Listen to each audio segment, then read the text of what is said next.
नमस्कार, मेरा नाम माधुरी गुप्ता है। Associate professor in political science, government college Dausa. हम स्विट्ज़रलैंड के संविधान के बारे में अध्ययन कर रहे थे, तो हमने उसकी विशेषताओं के बारे में अध्ययन कर लिया था। और आज हम पढ़ेंगे स्विस संघीय सरकार अर्थात कार्यपालिका।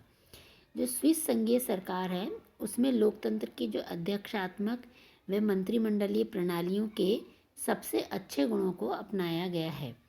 जैसे कि ब्रिटेन की संसदीय कार्यपालिका में हमें पता है कि 2 प्रकार की होती है, एक नाम मात्र की और दूसरी वास्तविक कार्यपालिका। इसी तरह से वहाँ जो कार्यपालिका है वह व्यवस्थापिका में से ली जाती है और उसमें समन्वय स्थापित होता है।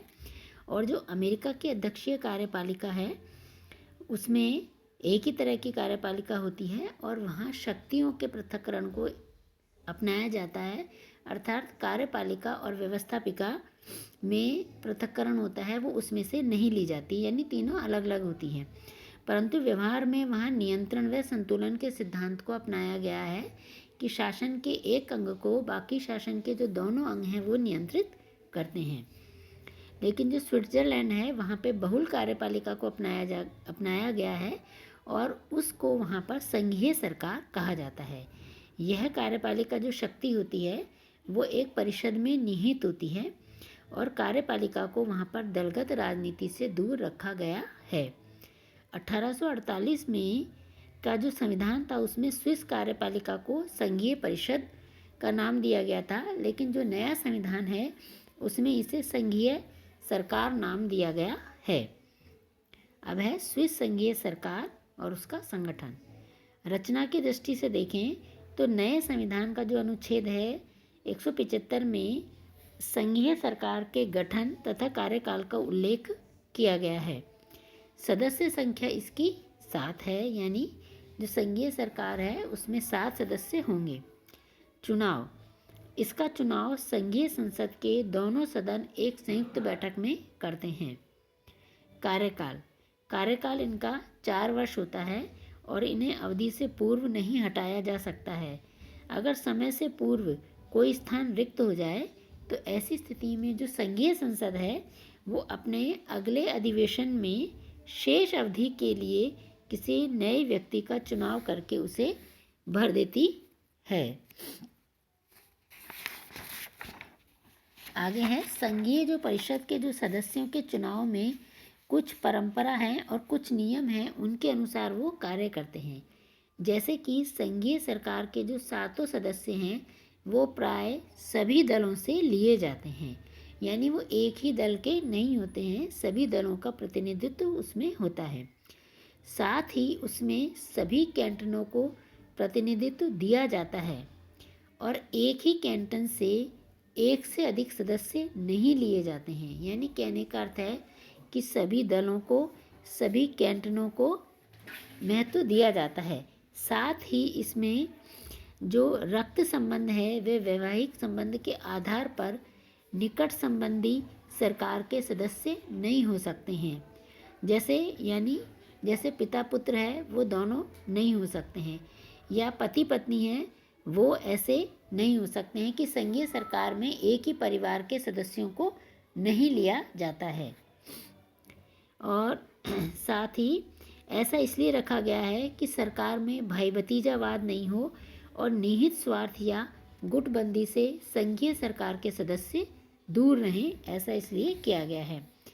और यहाँ पर दोनों विशालता वहाँ के जो कैंटन है ज्यूरिख और बर्न में सदैव ही सरकार के प्रतिनिधि होते हैं, क्योंकि ये बड़े कैंटन हैं और यहाँ से एक एक प्रतिनिधि सदैव सरकार में होता है।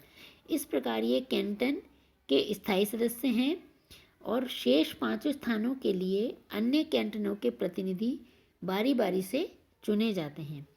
इस प्रकार जो स्विस संघीय सरकार है उसमें विभिन्न राष्ट्रीयता एवं जातियों के प्रतिनिधियों की भी व्यवस्था रखी जाती है।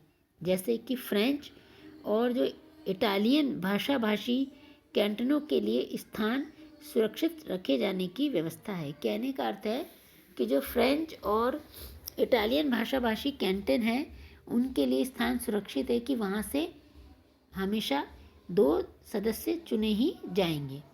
कोई भी सदस्य पुनः निर्वाचित हो सकता है और इस कारण निरंतर चुने जाने के कारण वहाँ पर अनुभवी प्रशासक व विशेषज्ञ संघीय सरकार के सदस्य बन जाते हैं। आगे है योग्यताएं।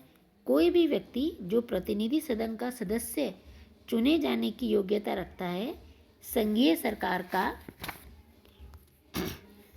अर्थात प्रतिनिधि सदन के सदस्य ही सरकार में चुने जाते हैं। चुने जाने के बाद प्रतिनिधि सदन की सदस्यता उन्हें छोड़नी पड़ती है, यानी या तो वो प्रतिनिधि सदन के सदस्य रहेंगे या संघीय सरकार के सदस्य रहेंगे। जो संघीय सरकार का है वो कोई भी सदस्य अन्य किसी लाभ के पद पर नहीं होना चाहिए। यहाँ पर जो प्रत्याशी होते हैं वो विनम्र एवं सेवाभावी होते हैं और वो सेवा के उद्देश्य से ही इसमें आते हैं।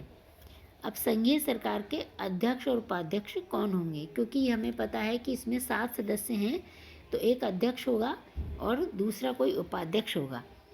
संघीय सरकार के सदस्यों में से एक अध्यक्ष होता है तथा दूसरा उपाध्यक्ष होता है। प्रतिवर्ष इनका निर्वाचन होता है और दोनों पदों पर व्यक्ति दोबारा भी चुना जा सकता है, यानी अध्यक्ष हो चाहे उपाध्यक्ष हो, कोई भी व्यक्ति दोबारा अगर बनना चाहे तो वो बन सकता है या उसे चुना जा सकता है।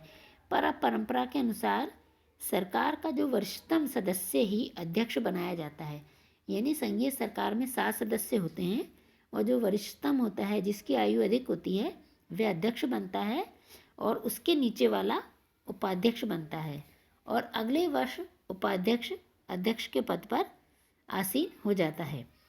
संघीय सरकार के अध्यक्ष को ही स्विस राष्ट्रपति कहकर संबोधित किया जाता है, यानी जो 7 सदस्य हैं उनमें से एक अध्यक्ष बनेगा जो वरिष्ठतम होगा और उसे ही राष्ट्रपति कहा जाता है।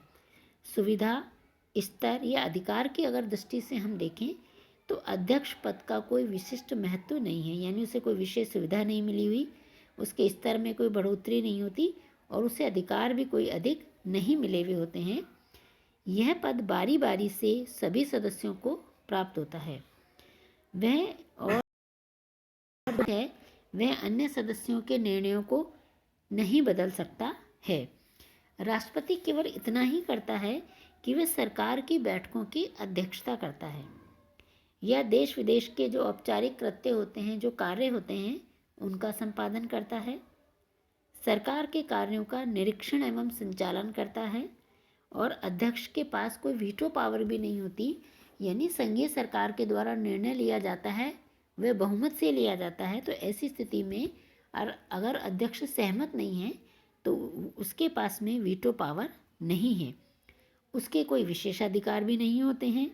वह केवल औपचारिक अवसरों पर नाम मात्र का राज्याध्यक्ष होता है, यानी वो केवल नाम मात्र का होता है, उसके पास कोई विशेष अधिकार नहीं होते हैं, अतः उसे महत्वहीन राष्ट्रपति कहा जाता है। वह केवल अपने विभाग के कार्य का संचालन करता है। यहाँ पर ये प्रथा होती है कि 7 ही डिपार्टमेंट होते हैं और हर जो संघीय सरकार का सदस्य होता है उसके पास में एक एक विभाग होता है, अतः वह केवल अपने विभाग के कार्य का संचालन करता है। वह विदेशी प्रतिनिधियों को मान्यता देता है और राजदूत जो बाहरी विदेशों से आते हैं उन्हें भी वो परिचय पत्र प्रदान करता है। तो आज का लेक्चर यहीं समाप्त होता है। धन्यवाद।